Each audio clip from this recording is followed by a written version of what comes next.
নমস্কার বন্ধু, আমি মলয় মুখোপাধ্যায় কনফেডারেশনের পক্ষ থেকে কয়েকটি বার্তা কর্মচারী সমাজে দেওয়ার উদ্দেশ্যেই ভিডিওতে আসলাম।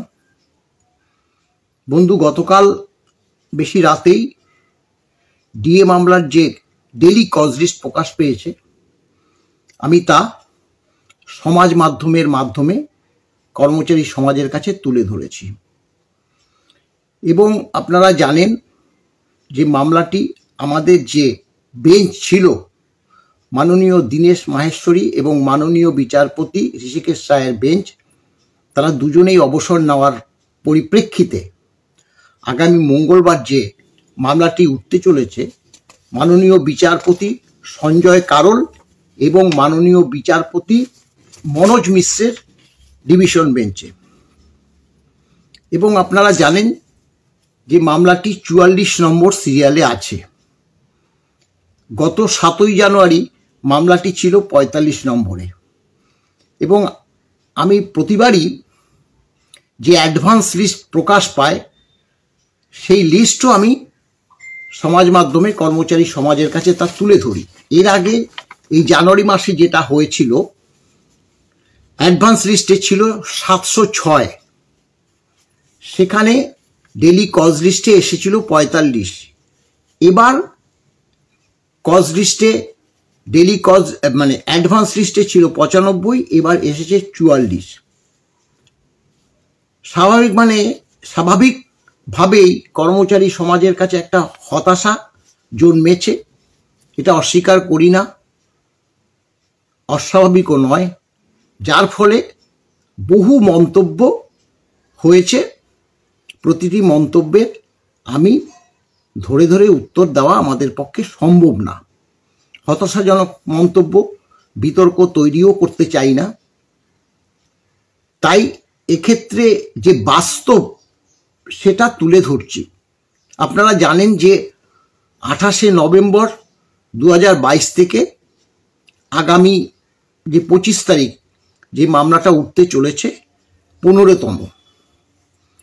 মাননীয় সর্বোচ্চ আদালত আমাদের এই ডিএ মামলাটি নিয়ে কি করতে চলেছে তা আমাদের বোধগম্য এখনো হচ্ছে না।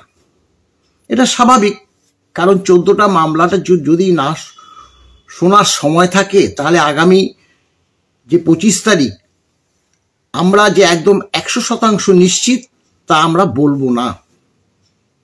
তবে দেখুন, এক্ষেত্রে তো অনেক বার্তাই আমরা শুনেছি। সুপ্রিম কোর্টে মিসলেনিয়াস নন মিসলেনিয়াসে একটা গল্প শুনেছি যে মিসলেনিয়াসে মামলা শোনে না, কিন্তু তথাপি গত যে মামলাটির থেকে নন মিসলেনিয়াস বেঞ্চে উঠেছে, তবুও তো শোনা হয়নি। আগামী 25 তারিখ কি হবে আমরা তা এখনো বলতে পারছি না। তবে হ্যাঁ, একটা কথা বলতে পারি যে এই যে মামলাগুলো উঠেছে, ক্রিমিনাল, সিভিল মামলা প্রথম দিকেই অসংখ্য। 4টে মামলা আছে অ্যাডমিশন স্টেজে 4টে মামলা আছে। সেটা হচ্ছে 40, 41, 42, 43, 44। এই 44 নম্বরে আমাদের আছে অ্যাডমিশন স্টেজে যে মামলাটি আছে।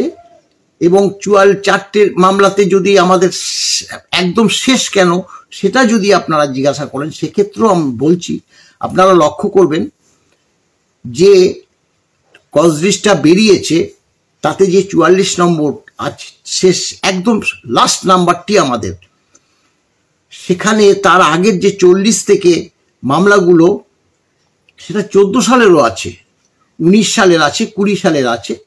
যেহেতু আমাদের 22 সালের মামলা, এখানে একটা শুনেছি যে মামলা দর্জ হওয়ার পরে যে যত আগে ওঠে সেগুলো আগে দর্জ করা মামলা, অর্থাৎ তাই 14, 19, 20 এবং আমাদের 22 সেখানে উঠেছে। অনেক মামলা আছে যেগুলো আর ইন্টারেস্ট নেই, ছেড়েও দিয়েছে, কিন্তু মামলা ওঠে, মামলা সিরিয়ালে ওঠে। যার জন্যই দেখা যায় যে খুব হু করে মামলা এগিয়ে যেতে থাকে। 45 নম্বর গতবার ছিল 3:15 উঠেছে। এখন যদি আমাদের মামলাটা অন্তত 15-20 মিনিটও শোনে, তাহলেই আশা রাখবো মামলা অনেকটাই এগিয়ে যাবে। আপনারা লক্ষ্য রাখুন, আমরাও লক্ষ্য রাখছি। এর বিশেষ তো আর বেশি কিছু বলার নেই। ভালো থাকবেন। নমস্কার বন্ধু।